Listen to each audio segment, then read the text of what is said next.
The following is not a brand new episode. We actually recorded it in October of 2023.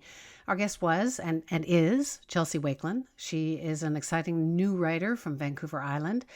Her debut novel, What Remains of Elsie Jane, was published last year, and it's doing really well. In fact, it's currently a finalist for the BC Yukon Book Prize. If maybe it's already won. We absolutely loved our chat with Chelsea, but circumstances forced us to put it on hold until now. So, not to be coy, but we would like you to listen to Chelsea tell us about her book and her life as it was unfolding at the time. And then after, we'll bring you up to date at the end of the episode. The Women of Ill Repute, with your hosts, Wendy Mesley and Maureen Holloway.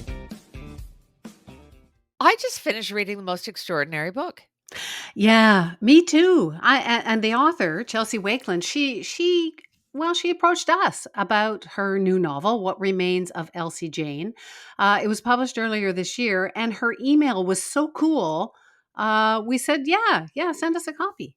I think they call that over the transom in the publishing business when it just arrives on a manuscript. Although this is a published book, it's the story of a young mother and social worker who is living on Vancouver Island, and she loses her husband to an opioid overdose, and it's about how she copes or doesn't cope with her subsequent grief and confusion.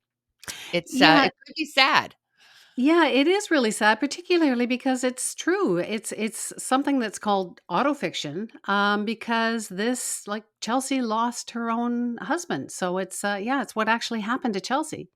But the book, and this was the surprising thing, it is sad and it's desperate, but it's wildly funny. Like, seriously, like, laugh out loud, surprise. Oh my God, that's funny.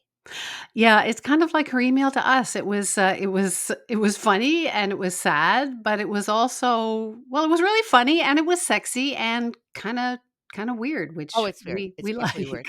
like. At what point Elsie tries to recruit a wizard through Craigslist, because that's where you find them, to help her make a quantum leap to save her dead husband. And no, Yeah. I'm not going to tell you. I'm not going to give away the ending.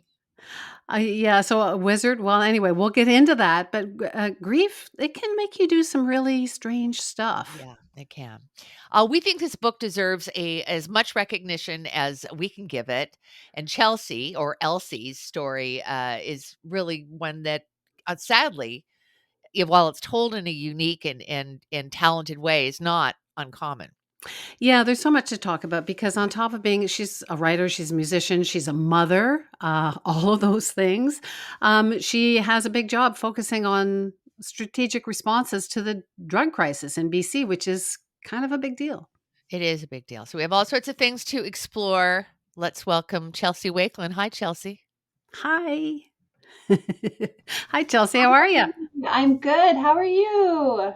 Good. So nice to see Really you. nice to meet you, in fact. Yeah, this is a sort of a unique situation, and your talent speaks for itself.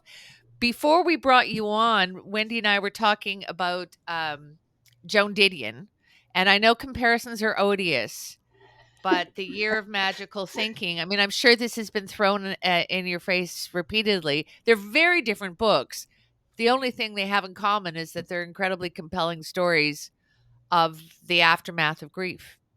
Yeah, and I mean, Joan, I've read The Year of Magical Thinking. I read it after my mom died. I think I've read it 3 times. I think I read it after my mom died, after my dad died, and then again after Chris died, which Chris was the real name of my partner who died of drug poisoning in 2015. And I mean, Joan Didion is like a legend, an icon. But I really found it difficult to relate, especially after Chris died, because I was like, none of this resonates with me at all. Like, she just has so much time to grieve. And for me, as a younger mother, I didn't have the time. I didn't have the financial resources to grieve or to travel or to do any of that self-care stuff. So I was just like F you, Joan. Like, Yeah. you don't, yeah. I mean, it's a beautiful, brilliant piece of work, The Year of Magical Thinking. But I really wanted to write something that was accessible for other people that were kind of going through it in the way that I was, which is just more of a commoner experience. You know what I mean? Yeah, but yes and no. I mean, people do lose their partners, their spouses, but, what you went through, first of all, you were working as a social worker, for lack of a better term, in some fairly severe mental health situations. You Yeah. lose your partner to and I'm talking about Elsie, but I could be talking about Chelsea. So I mean, this is auto fiction, so and it's based in truth. But this is the case with you. You lost your partner to both alcoholism and you had no idea that he had an opioid addiction. You're a brand new mother with you're nursing a baby. It becomes a toddler. You'd lost your own parents. High stress job. Yeah. That's not that's a lot, Chelsea. I know, and it's really not funny, right? No, no, but for some reason the book is so funny, so hilarious.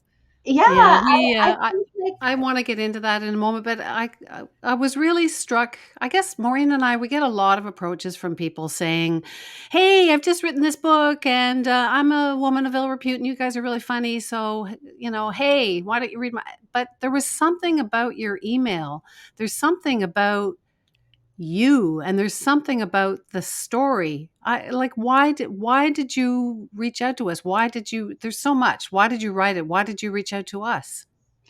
well, the women of I love your podcast. I listen to all of your podcast episodes. I was just listening to the Vivek episode this morning before I came on, and well, I approached you because I mean I wanted to talk to you about it, and I thought that you would ask great questions and understand, and I want people to read the book, and I wrote it for other people to read. I wrote it for all people, but really I would love to find ways to get it into the hands of people who are grieving and people who might find some help and some solace in it um, because of the amount of stigma that there is around substance use and death from substance use and the lack of sort of tangible like cultural resources for grieving. Yeah, and I mean I'm just a big fan of you guys, so that's why I reached out to you. But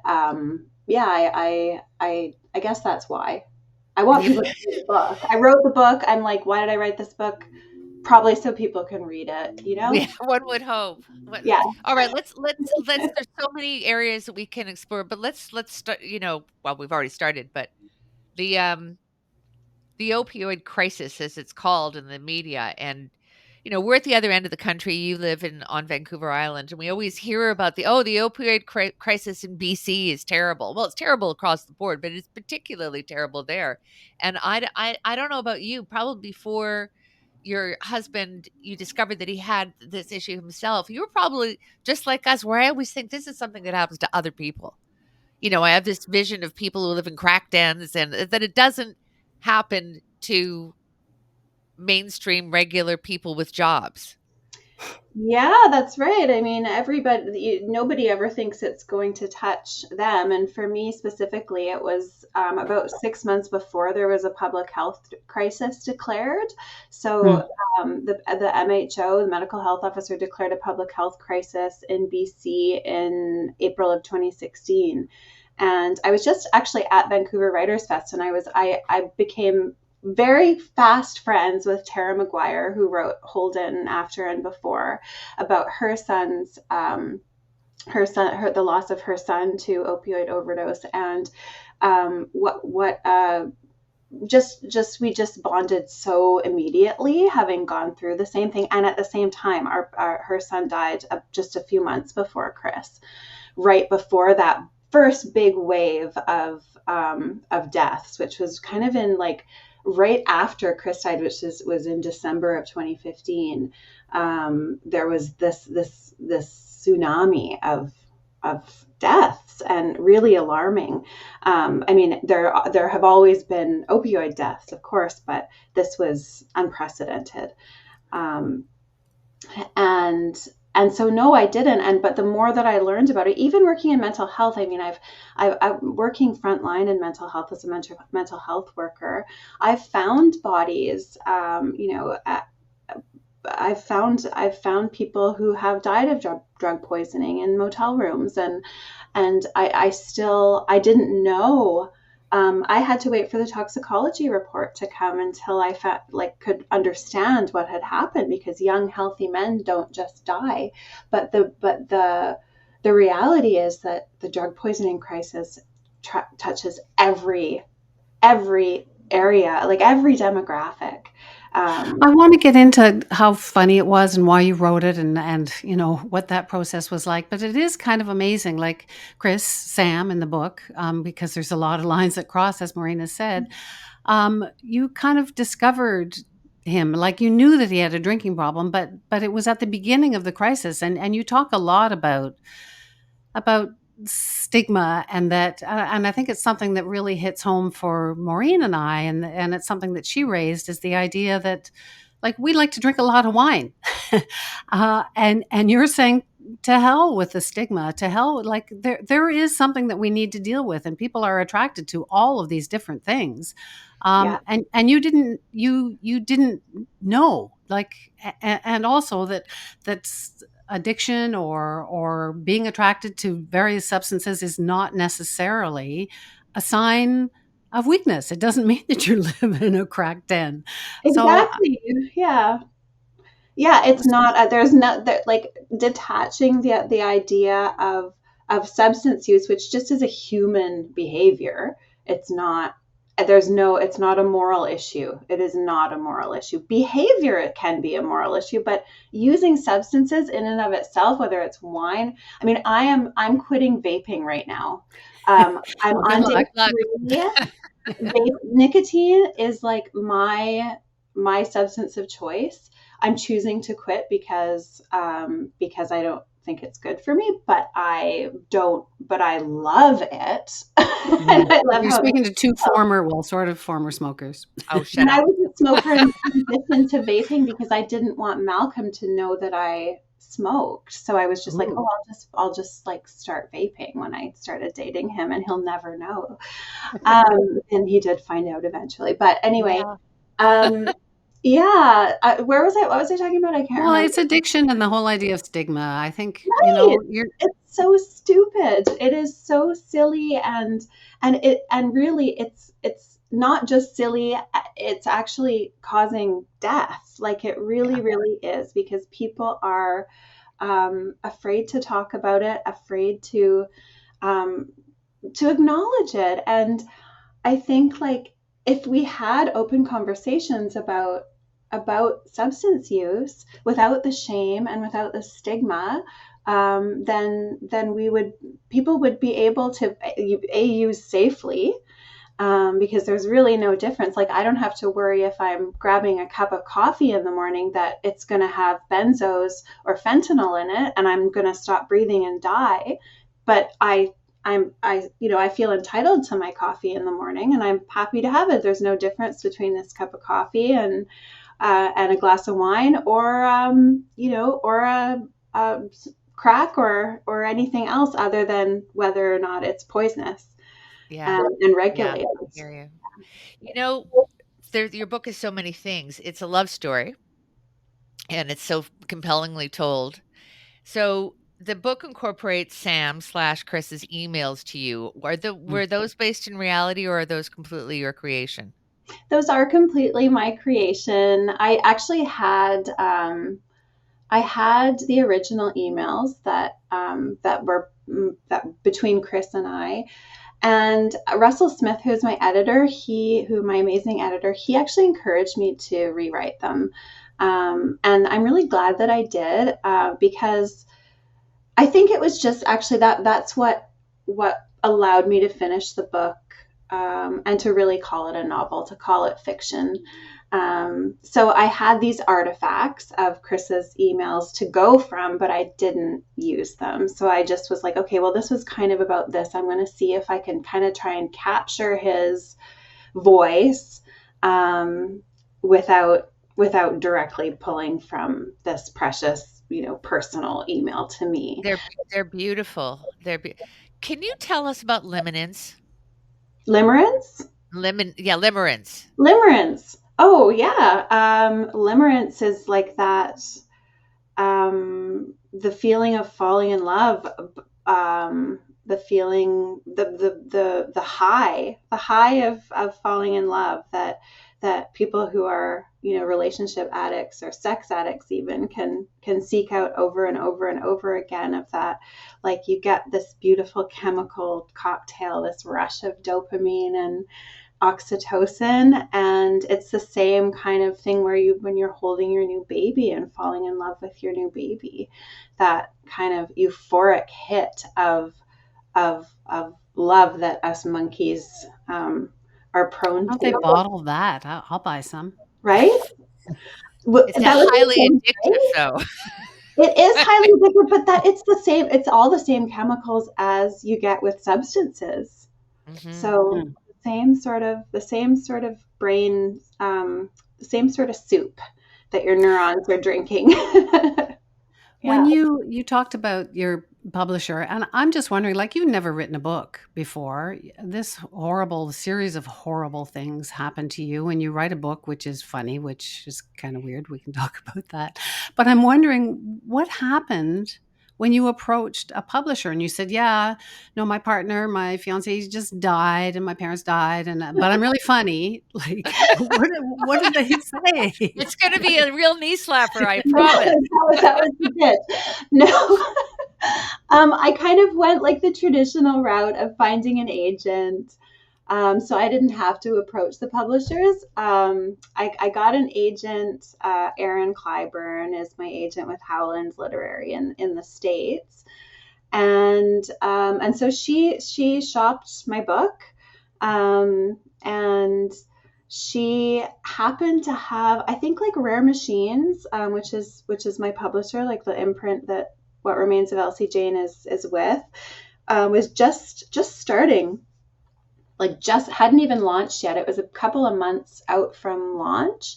And my agent met Russell somehow through another, I think like maybe a conference or something. I'm not quite sure, but he was telling her that, this Rare Machines was launching and my book was out on sub and only had just gone out on sub. And this, like, the publishing process was weirdly smooth and easy for me. Like, I started looking for an agent in March of 2021, and I signed with Erin in April.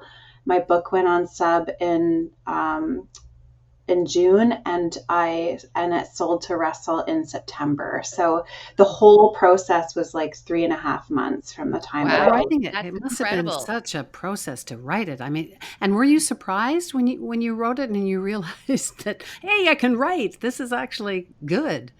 You'd always been a creator. Musically. Yeah, I always wanted to write, but life kind of got in the way. So I always wanted to be a writer, and so I had this always had this goal of being published before I was 30. And then it was like, okay, well, my mom died and I had a new baby, and so I was caregiving on like two different ends through my 20s, and kind of like playing in a band and in that like kind of indie music scene in Victoria, and like life, doing life, and then realized, like, oh, I'm 30 now. I guess like I got to give up that ghost. And then met Chris, and well, I was in my 20s when I met Chris, and then had another baby, and then Chris died, and I was like, I'm in my mid 30s. If I don't give it a shot, then I'll never know. So I'm gonna write this, and I'm gonna try and get published. Why not? Like, my parents really wanted that for me too. They always encouraged me to write, and so I was doing it just like for all three of them, and yeah. Well, They, I'm sure, would be so proud. Probably a little shocked too. And I would like to talk about this part of it, that you don't shy away. Elsie, who is your Elsie Jane, who is your Adavar, I guess, for lack of a better term. She's a hot mess. Yeah. Understandably, absolutely understandably, but you do not shirk away from describing every aspect of what being a hot mess is like. And also, you bring to the forefront, and I find this quite brave and very true, that grief does not eliminate lust. And that, in fact, some people might be shocked that you're deeply grieving Elsie, is deeply grieving her partner, but also has an overwhelming need to get laid. Yeah. Yeah. And go on dating sites and Yeah, I mean, it's more. both hilarious and fascinating and really honest. Yeah, and I think like, I mean, okay, so definitely much of that is fiction. It is not entirely fiction, but I really want, like, I wanted to kind of turn inside out, like the idea of what does grieving well mean? Like, what does it look like? And what does it look like when it's, not on schedule or not respectable? And why do I have to be a respectable grieving woman? And like, does this, for me, in my experience, losing my person and having 2 little kids, I was just like, well, that's it. Like, is my life over now? Like, I'm done being a woman. I'm done being sexy. I'm done being like, not that that's was like what I was thinking, like, darn, I'm done being sexy now. Like, that wasn't the first thing, but more around like terror that my life was over, like that part of my life, like, and that I was just a caregiver now forevermore. And that was unacceptable to me. And also like, it was this sort of manic, impulse to reach out and be affirmed in my, I don't know, womanhood, personhood, being a full human being that was not just like this kind of depressing grief monster. Well, in certain cultures, you'd be expected to throw yourself on your husband's funeral pyre. I mean, Yeah. there's absolutely no way going forward for you as a woman. Yeah. So, or marry his brother. or marry his brother. Or both. Well, there was the wizard. So Elsie Jane sets out to find this guy, this wizard. I mean, talk about magical realism. But she doesn't get it on with the wizard in the forest. She meets this because I guess she wants to go back and meet Sam again. She wants to find her departed husband. She wants to make a quantum leap to take herself back in time so that she can prevent the alternative version of Sam from killing himself. Okay, it sounds weirder than it is. Or maybe it's pretty weird. Yeah, it sounds weird. I mean, it is weird, but like, I think like grief, and especially complicated grief, is like a form of psychosis. I really believe that, like, because you are living in a completely different reality than most other people, and definitely every other person in the world, because you are the only one that knows the specific aspects of this loss, like, and how your world has shifted. And so I don't know, like, I just remember I wanted to really explore that magical thinking, like of the Joan Didion magical thinking, but like, let's really go there. And what if you really believed it? What if Elsie Jane, like my alter ego, my avatar, like whatever, what if I went running all the way down that road and almost play acted this this belief in a wizard from Craigslist that you could have, transport you through the ether or the multiverse to be able to affect some change. And so on one hand, like, for Elsie, going through that play acting or delusion or whatever you want to call it was part of her healing. And for me, writing the book of her doing that was part of me going through my healing. So it's just like, I'm not going to find any resolution here unless I make it for myself. And so that was part of, yeah. Does that make sense? Meanwhile, yeah. Well, I mean, I found reading, I've never lost a partner. I've lost parents, but, that was to be expected, I suppose. But so I found the wizard part a bit weird, but the rest of it, I don't know. And I guess it's this whole debate about what the hell is weird anyway. Well, So it's, Yeah. just to jump Yeah. in, thought it delightfully weird in the sense that I have lost a number of people, not a partner. But there's that bargaining sense, like it's why people have seances. It's why Yeah. if there was some way I can just sort of connect, but it's also the bargaining aspect of grief, which is, one of the 7 stages, Elizabeth Kubler-Ross, of bargaining. It's like, what if I could go back and Yeah. I know people who never believed in God or any higher power who lost someone dear to them, and the next thing you know, they're like, I'm pretty sure I got a sign from them.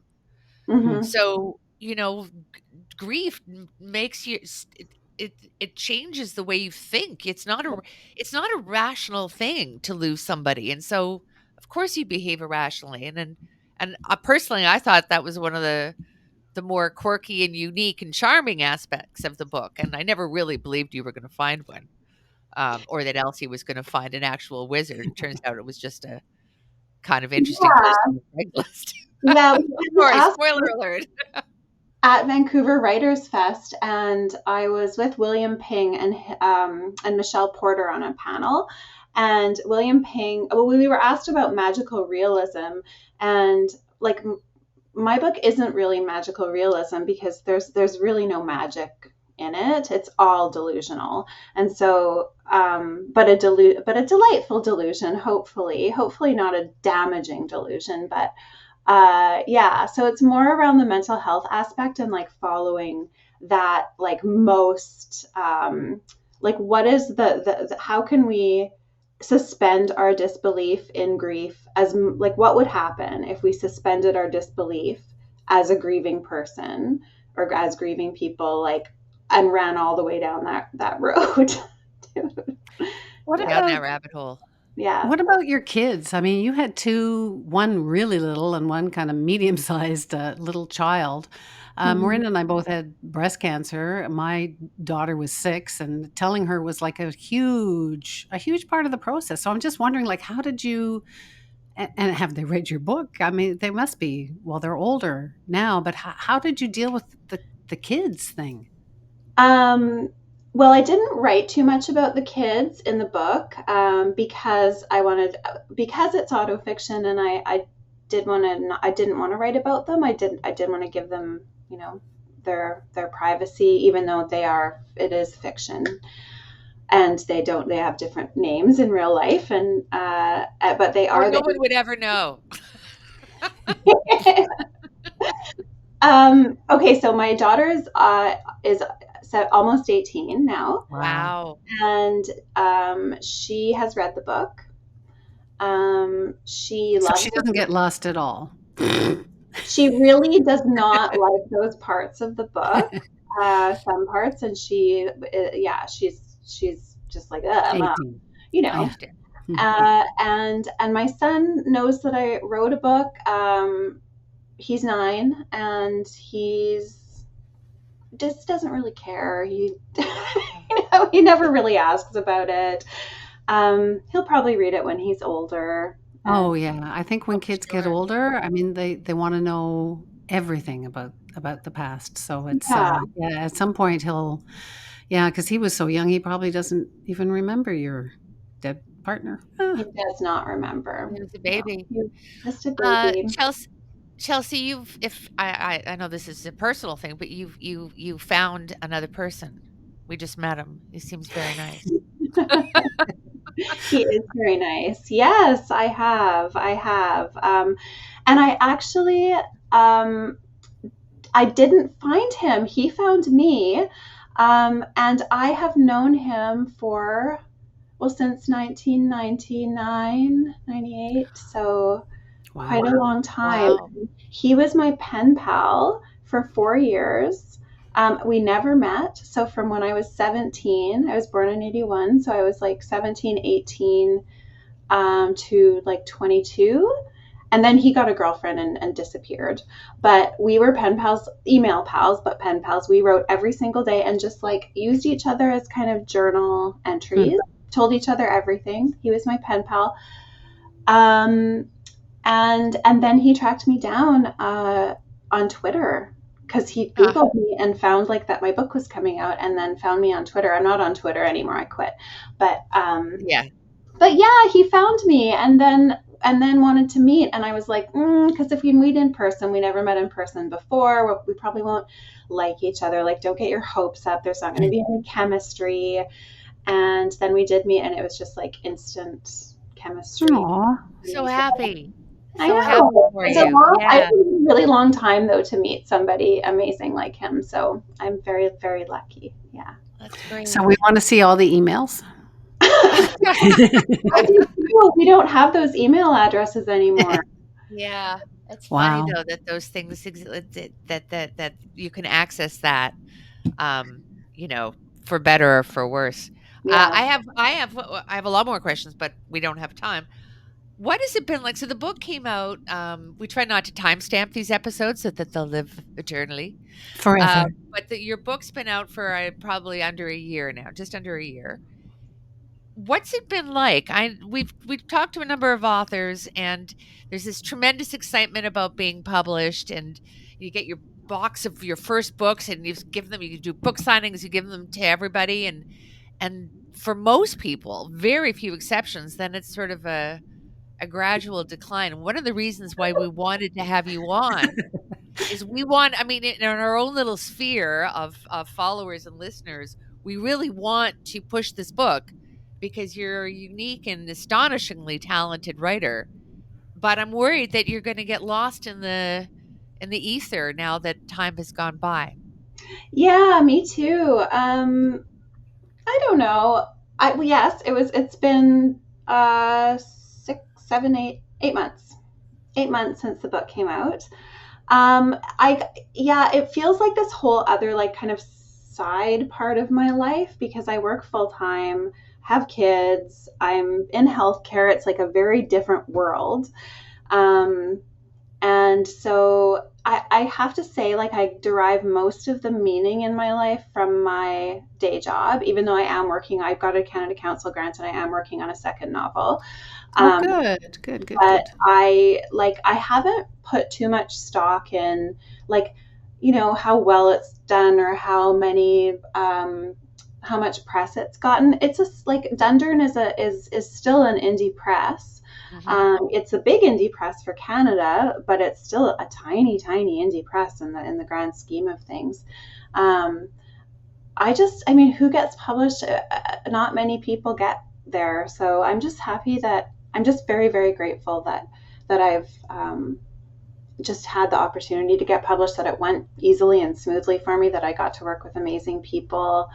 And I don't really like I noticed being at the Vancouver Writers Fest this past week, like, getting to be in a room even with like Omar Al-Akkad and Mona Awad and like Celeste Ng, and it was really cool. But I'm like, I came back to my hotel room after and I was like, I don't actually know if I would, not that I would ever get there, but I don't know if I would even want that type of career. Like, I don't think I want to reach for that really. I just want to like reach people, even if it's only like a couple dozen people that read the book and it touches them and it makes them feel seen and understood, then that's great.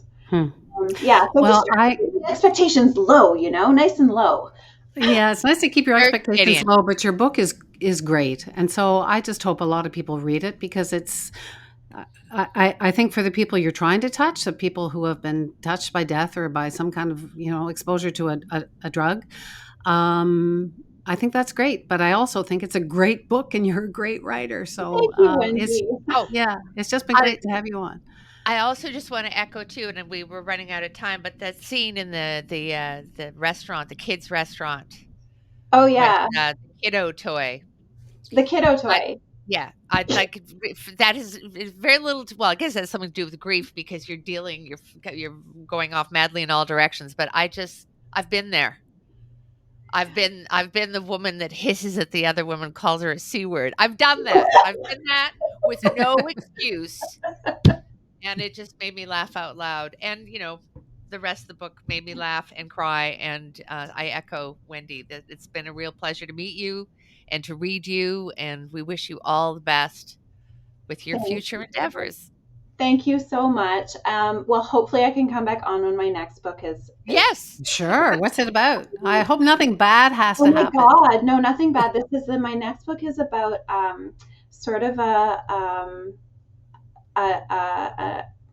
how do I say it? A guru, but sort of modeled on like a Jordan Peterson type guru, who's found with 12 dead bodies on an island that is called Incel Island, because that is like the compound where he has his retreats for young men. And it's written as a true crime novel. But it's also good luck. It doesn't sound at all controversial. No, it's not going to be controversial. No, not at all. We've loved talking to you, and please use that photo. I know this is extremely trivial and shallow, but that photo of you look like a 1950s supermodel. I mean, you got to use that photo again. Oh my God. Yeah, that's just like the silliest photo. I love it. It is very beautiful. I agree, but I don't know that it's not really me. And it's like, I had my hair down, which I never wear my hair down. And it's just like this, when I put my hair down, it's just like a mane. So yeah. Anyway, thank you. You can go to our website and look at the picture if you want to see what we're talking about. But yeah, it doesn't really look like you, but it's a beautiful photo. Elsie, all the best with your second book. Wait, before we go. What Remains of Elsie Jane by Chelsea Wakelyn is published by Dundurn Press. It's rather important that we get that out there. I agree. Yeah. The more people read it, the better. Thank you, Chelsea. Thank you so much. Chelsea. Thank you both so much for having me. And it's so nice to meet you both. And I love your podcast. So I'll keep listening as a fan. We love you too. Bye. Bye. Well, I feel really good about that. Wendy and Mo, patrons of the arts, encouraging young writers everywhere. Only certain young writers.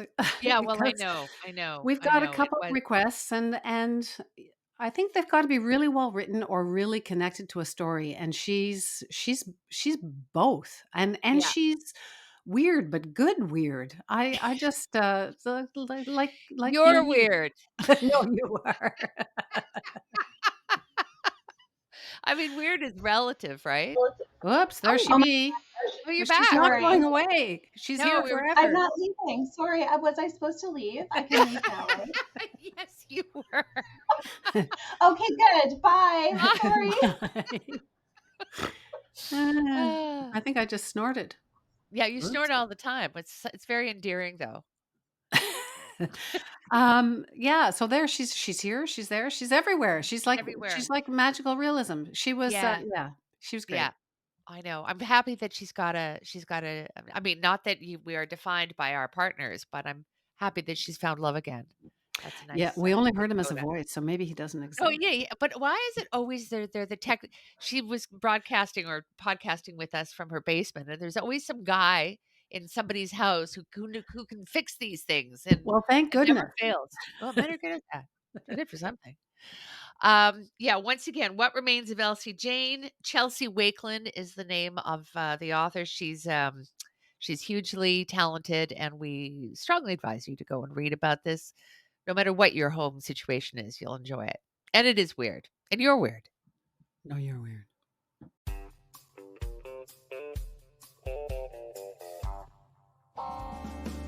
Women of Ill Repute was written and produced by Maureen Holloway and Wendy Mesley, with the help from the team at the Sound Off Media Company and producer Yet Belgraver.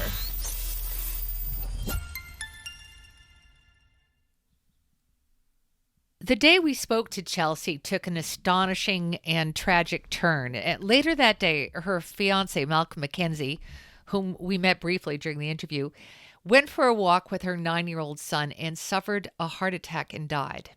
And you can only imagine how shocked and devastated Chelsea and her family were. So she got in touch with us later that day and asked us to hold off releasing the episode. And of course we agreed. The book, which ironically is about her recovery from the death of her first husband, becomes all the more poignant. And as we mentioned, it's been shortlisted for various prizes. We want to help promote the book, so we got in touch with Chelsea recently and asked if the time was right to air our conversation, and she agreed. So it's hard to know what to say, but thank you, Chelsea Wakelyn, for your talent and your time. And our hearts really go out to you and your family, and we hope that you're finding your way to heal once again.